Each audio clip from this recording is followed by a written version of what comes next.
there's always something that needs a little fixing on Farpoint Farms. Hey guys, it's Eric here at Farpoint Farms. Check it out. Today actually, it's daytime. I've got this, the Arccaptain welder Mig200. So these people were persistent. I've done some reviews on welding equipment before, and I am learning how to weld little by little as I work on the bus project on my other channel. And they reached out to me and said, we've got a welder that is way better than the welders you've been reviewing. Of course, it's 3 times as much as the other welders you've reviewed, but they offered to send me one. I don't know that I can do it much justice here on the channel with my welding abilities, but I did want to show it off to you and show you what it can do. And so there it is. So I've got the box here. I'm going to go ahead and cut it open, and we'll take it out of the box. We'll take a look at what comes with it. I will plug it in, and we will attempt to weld with it. That's MIG. I don't have gas, so we can do flux core welding with this. But of course, it is capable of gas welding. Oh, a box inside of a box. I'm going to put this on the ground. Oh, the big heavy thing that it is. There we go. And I'm going to cut open the box inside the box. And we'll put the welder. Oh, it's a big boy. Okay. And we'll just put all the pieces up here on the table. And it's a heavy boy. Okay. Oh my gosh. And it comes with just a few accessories here. Holy smokes, just a few. And some kind of a safety card. All right, let me kick that out of the way. And it's got a warranty card. It can cover 24-month warranty. Covered. Wow, that's kind of cool. All right. Well, yeah, let's unbox the big piece first.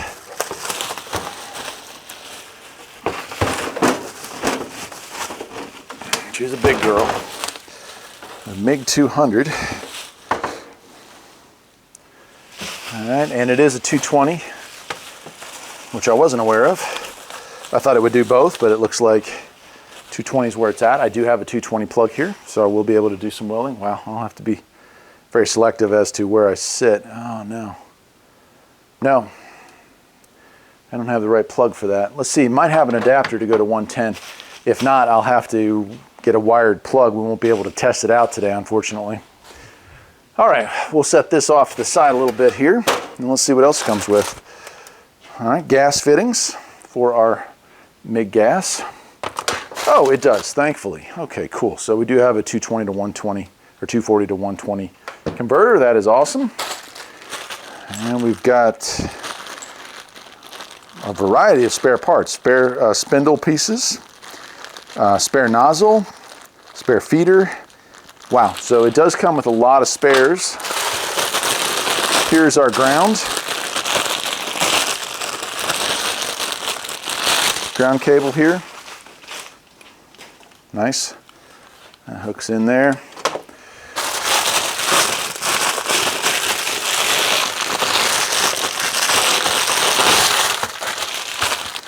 This is also, and I do know how to do, stick welding. This is a stick welder, which is really cool.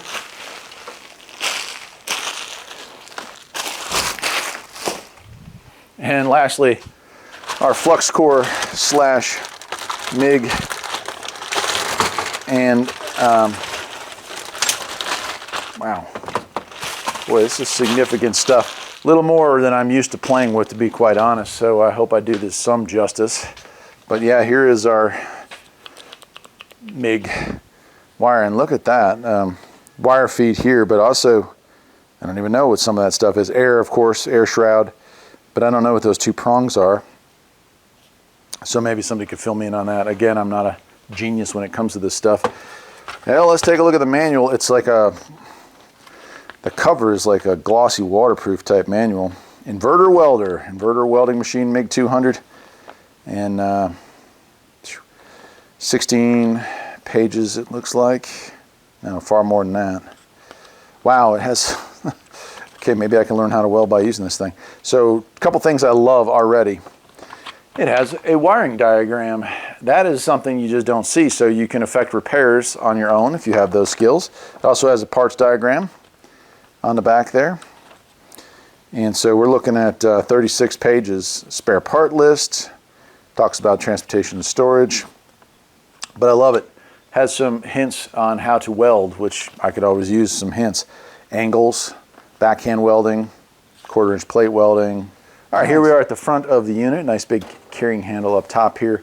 We do have a nice digital display here. Go ahead and peel that off. If I can get it off.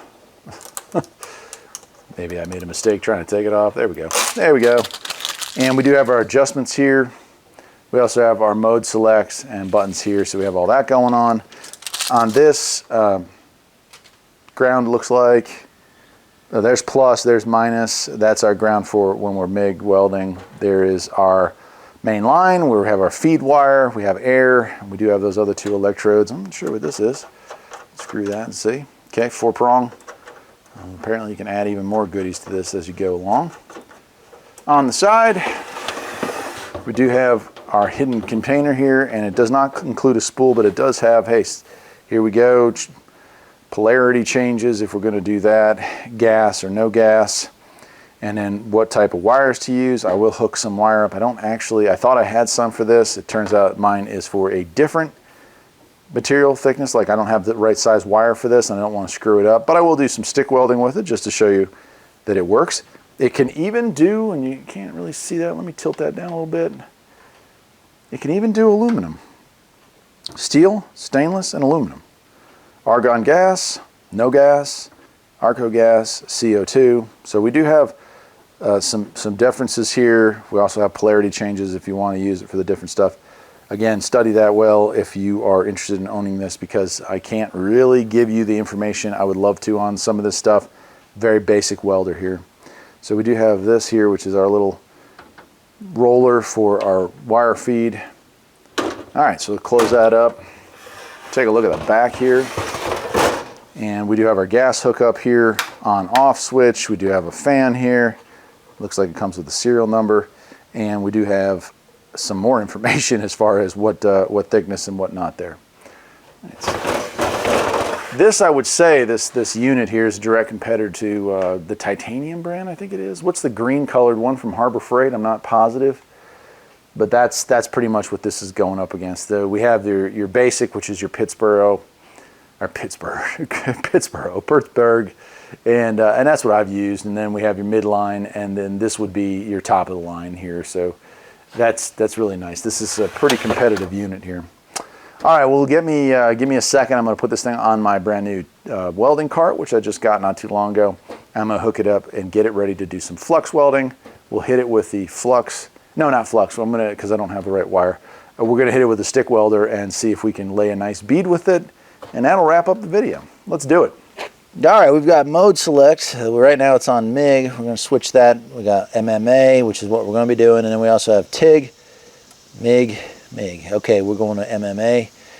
And then we have voltage, amperage. I'm going to turn the amperage down a bit. And we'll go to standard on that.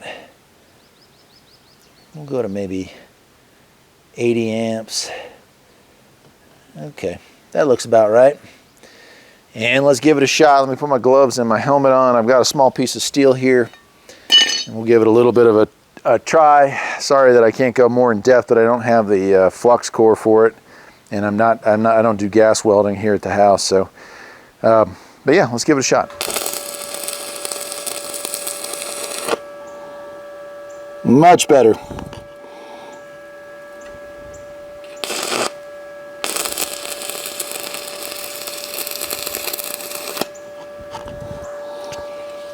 Wow, okay. So I have the voltage set too low, or amperage set too low for the thicker steel, but go ahead.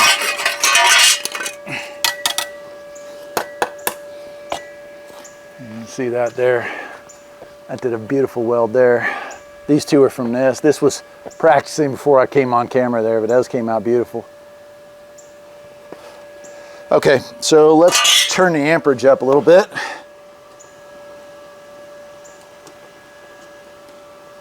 Okay, that's 135 amps. Let's see if it's any better at penetrating.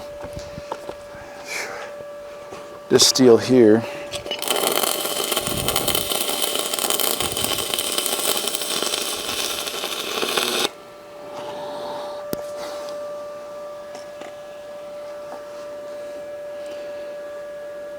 That's a whole lot better. Let me show you what we got without burning my hand off, hopefully. So that weld there, that looks a whole lot better. At the beginning, not so great, but you can see, I mean, it's a rusty piece. We have penetration, a little bit too much on that side, but we have penetration. We have a decent little bead there of liquid that we've managed to accumulate. So at a higher amperage, this thing is capable of going through much thicker steel. I'd say that's probably, I don't know, 1/8 of an inch, maybe 1/4 inch, something like that. So there you go. I wish I had some flux core wire that would fit this. I'll have to pick some up next time I'm at Lowe's or Home Depot. But it's the Arccaptain Mig200. And maybe with this, I'll finally learn the finer arts of welding with some of these other gases. I'd love to be able to do true MIG welding instead of flux core. And it's just not something I've been able to do with the equipment I have here. Buying a tank, however, is quite an expense, but it may be one that I look into. It certainly makes a nicer weld than a flux core would. Anyway, I guess that'll do it for today, my friends. I'm Eric here at Farpoint Farms. I'll leave a link to where you can pick this up. And thanks to Arccaptain for sending it my way. Till next time, my friends, take care.